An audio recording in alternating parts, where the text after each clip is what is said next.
Question number 1, किसी 3 अंकों की संख्या को दोहराकर एक 6 अंकों की संख्या बनाई जाती है, जैसे 256, 256 या 678, 678 आदि। तब इस तरह बड़ी संख्या निम्नलिखित में किस संख्या से हमेशा पूर्णतः विभाज्य? ऑप्शन ए केवल 7, ऑप्शन बी केवल 11, ऑप्शन सी केवल 13, ऑप्शन डी केवल 1001।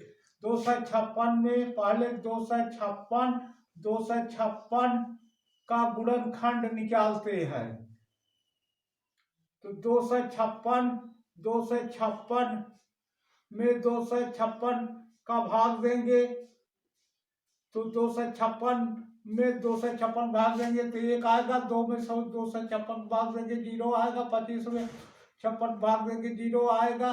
फिर 256 में 256 भाग देंगे 1001 आएगा। 1001 में 1000 भाग देंगे 1 आएगा। अतः 256 का गुणनखंड होगा 256 गुणे 1001। जब 256 में 1001 का गुणा करने से संख्या 256 बनाई जाती है, तो 1001 का हम भाग भी 256 में देख सकते हैं। ऑप्शन नंबर डी आंसर सही है। आंसर होगा option number D.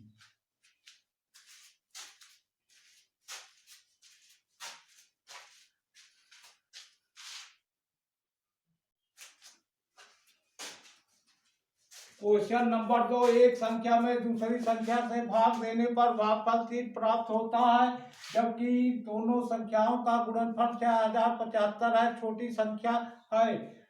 Option A 15, option B 35, option C 45, option D 25। माना बड़ी संख्या ए है, छोटी संख्या बी है। तो ए गुणे बी बराबर कितने के है? 6075 के। और ए भागे बी बराबर है कितने के? 3 के। देखिए बी को उधर ले जाएंगे तो बी का बाएं तरफ भाग बराबर के बाएं तरफ भाग हुआ, बी का दाएं तरफ ले जाएंगे, बी का गुणा हो जाएगा। तो ए बराबर 3 गुणे बी, यानी ए बराबर 3 में बी को गुणा करेंगे 3 बी।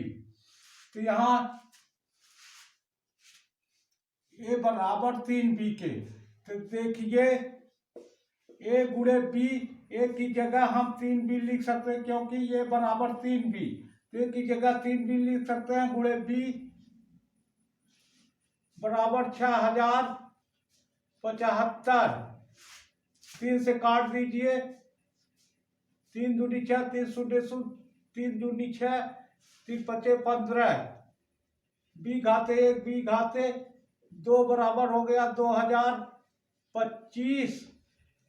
इसको हम ब्रैकेट अंडर रूट करेंगे, इसको अंडर रूट करेंगे, तो b बराबर हो जाएगा 2025 का वर्गमूल 45 हो जाएगा। आंसर क्या आएगा? b बराबर 45।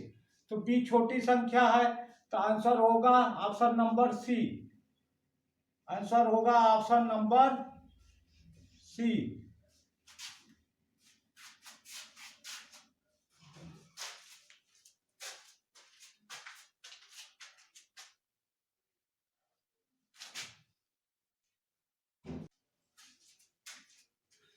भाग की गुणनखंड विधि पर आधारित प्रश्न।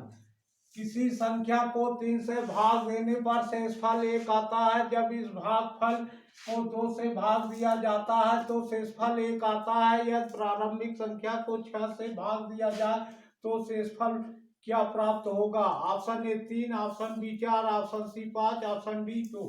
देखो माना संख्या यक्स है, यक्स को किससे भाग देते हैं? यक्स को हम किसी संख्या 3 से भाग देते हैं तो भागफल y आता है और शेष 1 आता है। देने पर शेषफल 1 आता है। 3 से भाग देने पर शेषफल 1 आता है। x में 3 भाग दिए, y भागफल शेषफल 1 आता है। जब इस भागफल को 2 से भाग देते, अब भागफल y को 2 से जब भाग देते हैं तो शेषफल 1 आता है, और शेषफल 1 आता है, भागफल z आता है। यदि प्रारंभिक संख्या को 6 से भाग दिया जाए, प्रारंभिक संख्या यानी शेषफल बराबर, पूर्ण शेषफल बराबर होता है, पूर्ण शेषफल बराबर होता है पहला शेषफल, पहला शेषफल, पहला शेषफल धन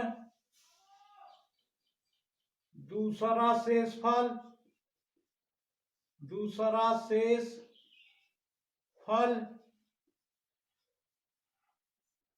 गुणे पहला भाजक, गुणे पहला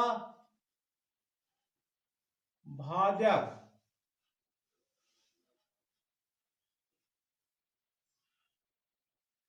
तो पहला शेषफल कितना है?